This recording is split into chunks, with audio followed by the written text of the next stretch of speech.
Jasad kita lebih dekat dengan menjemput kebaikan dan keselamatan dari Allah Subhanahu wa Ta'ala. Bisnis kita ini hanya kendaraan, sekali lagi hanya kendaraan. Kita ini akan pulang ke kampung yang sama, yaitu kampung akhirat. Gak ada kampung yang lain. Kita pulang kampung ke kampung yang sama semuanya ya, kepada Allah Subhanahu wa Ta'ala. Tidak ada tempat yang lain untuk kita pulang. Nah, ketika Allah takdirkan kita mempunyai bisnis ini, maka bismillah, jadikan kendaraan bisnis kita ini akan menghantarkan kita agar kita kelak diwafatkan dalam kondisi husnul khotimah. Agar tidak hanya kita selamat, bahagia dan sukses di dunia saja, tapi kita selamat, bahagia, sukses di tempat tinggal abadi kita nanti di akhirat nanti. Penuhnya masuk, merasuk ke dalam setiap ruang di dalam diri kita, sehingga ruang semua yang dalam diri kita hanya ada energi Allah saja. Maka kalau sudah ada energi Allah saja, energi yang lain selain itu tidak punya kekuatan lagi untuk mengganggu kita. Ya, agar pada saat kita ada masalah, pertama kali yang kita lakukan, yang kita ingat, yang kita rasa adalah Allah dulu sebelum yang lainnya. Karena kita hidup karena dihidupkan oleh Allah, betul nggak? Karena kita merasa selama ini mudah urusan kita, karena apa? Semata-mata bukan kita yang hebat, betul nggak? Karena Allah yang mudahkan. Pada saat membacakan Al-Fatihah, karena seluruh isi Al-Quran itu terangkum di dalam Al-Fatihah. Ya.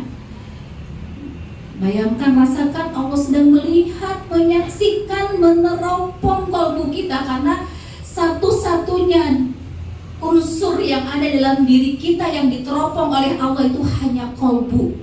Maka buka kalbu kita, monggo kita bacakan Al-Fatihah bersama-sama.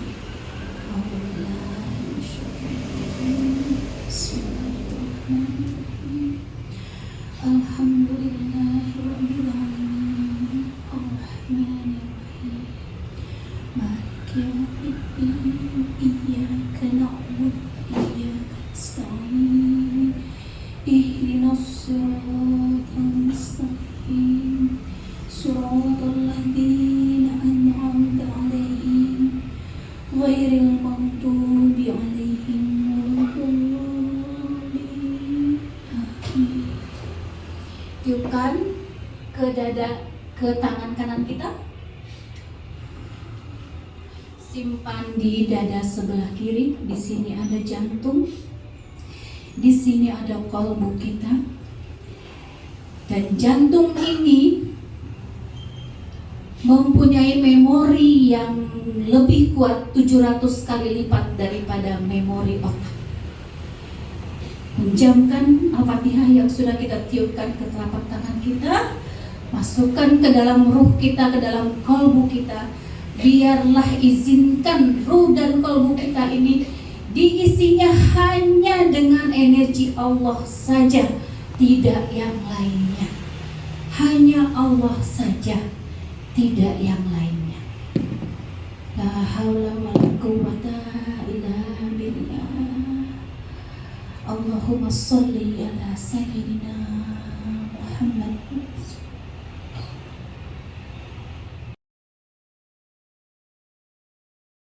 Itu 50% kecerdasan emosional, 30% kecerdasan intelektual, 20%. Yang membuat para pebisnis dan memulai usaha baru aja ada tantangan, godaan, ujian sedikit, kemudian oleng, jatuh, gak mau bangkit lagi. Apa penyebabnya?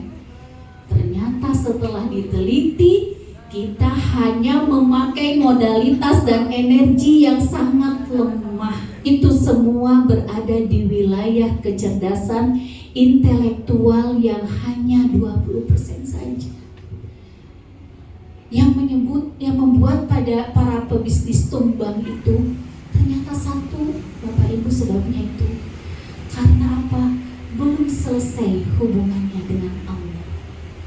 1, 2, 3.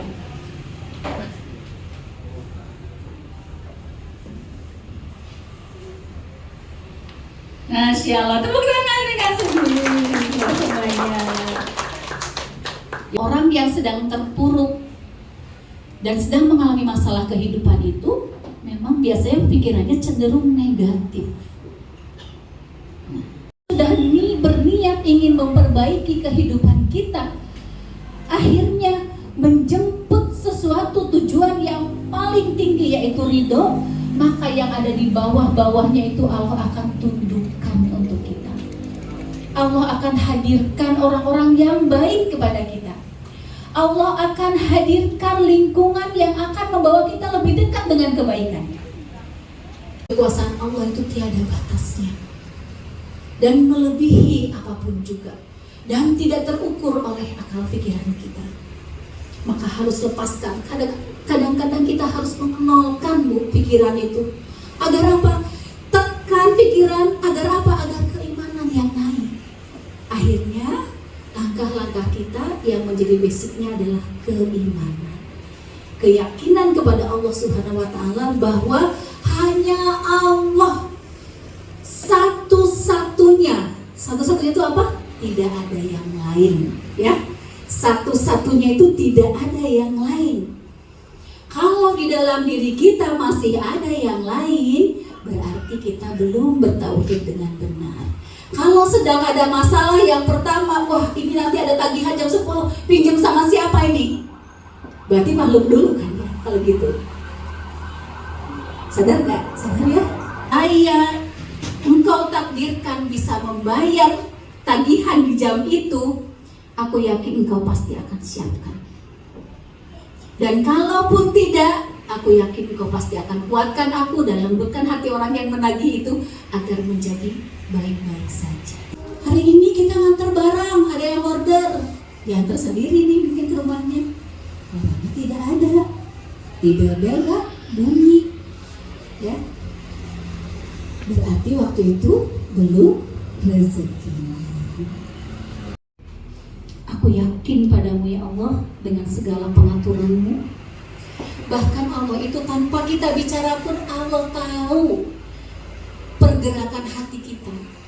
Sebenarnya kita berdoa itu hanya untuk menegaskan kepada diri kita sebenarnya. Karena tanpa kita berdoa pun Allah sudah tahu. Tapi dengan berdoa akan meningkatkan kita merasa butuh gitu. Lakukan segala yang maslahat manfaat akan Allah dekatkan, dan segala siapapun yang berada di bawah pengaturan Allah, Allah akan tundukkan untuk kita. Amin ya Rabbal alamin. Amin amin. Aminnya dalam hati ya Bu ya. Kita terima Bu. Barangnya ada di siapa? Bu Tita. Sekarang beda. Saya mau ngasih barang tapi Bu Tita nggak mau terima. Ini Bu. Nah, barangnya ada di siapa? Barangnya ada di siapa kalau Bu Tita nggak mau terima? Ada di saya. Nah, monggo. Yang berbicara buruk atau apapun kepada kita, kalau kita nggak terima, nggak akan masuk ke dalam diri kita. Karena orang berbuat dan berkata buruk itu sebenarnya sedang menggambarkan dirinya sendiri. Kenapa kita harus terganggu dengan orang yang sedang menjelaskan dirinya sendiri? Ya kan? Yang punya diri itu kita. Yang mengizinkan itu hadir, sebenarnya sakit hati atau tidak itu yang membuat sebenarnya siapa? Diri kita sendiri.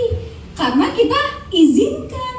Kalau kita nggak izinkan, kita nggak akan sakit hati. Yang punya diri kita kok. Bisa dia ngomong, oh kamu jelek. Oh dia kan belum tahu. Aku kan cantik di mata suamiku. Di mata Allah kan aku maha sempurna. Dia mungkin jelek, mungkin matanya sedang bermasalah. Misalnya. Saya tidak pernah merencanakan kegiatan saya yang sebanyak ini. Sampai pada akhirnya hari ini pun sampai detik ini saya begitu banyak kegiatan yang sampai anak-anak itu protes terhadap saya.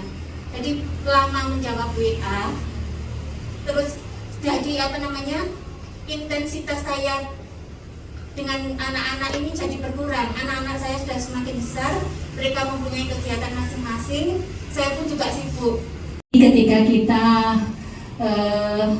mendapatkan amanah tugas publik, pastikan dulu tugas domestik kita menjadi seorang istri dan ibu sudah selesai. Ketika anak mulai protes, itu tandanya kita sudah mulai kembali bangun komunikasi. Berarti itu karena setiap apa yang anak-anak katakan kepada kita itu mereka pasti mengandung pesan, ya.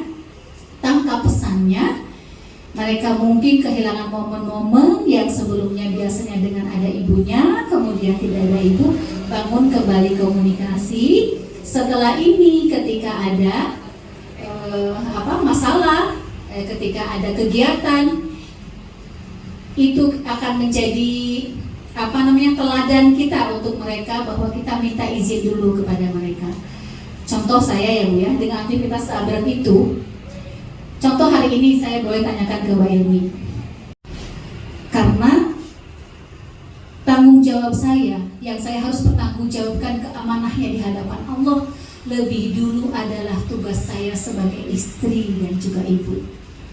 Saya cancel, saya mohon maaf. Semoga suatu saat bisa di waktu lain bisa sinergi lagi, karena hari ini tidak memungkinkan karena putra saya sedang membutuhkan saya.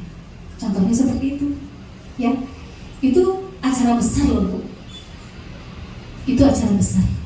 Nanti jam 1 itu saya cancel. Itu sebagai kenapa saya sampaikan untuk jadi contoh, ya. Untuk jadi contoh. Jadi sekali lagi, karena kita punya amanah di ranah publik, pastikan dulu di ranah domestik yang tugas utama kita sudah selesai, ya. Kalau ada masalah di ranah tugas domestik, selesaikan dulu yang lebih penting dan lebih utama, dan yang harus pertama kali kelak diminta pertanggungjawabannya oleh Allah Subhanahu wa Ta'ala.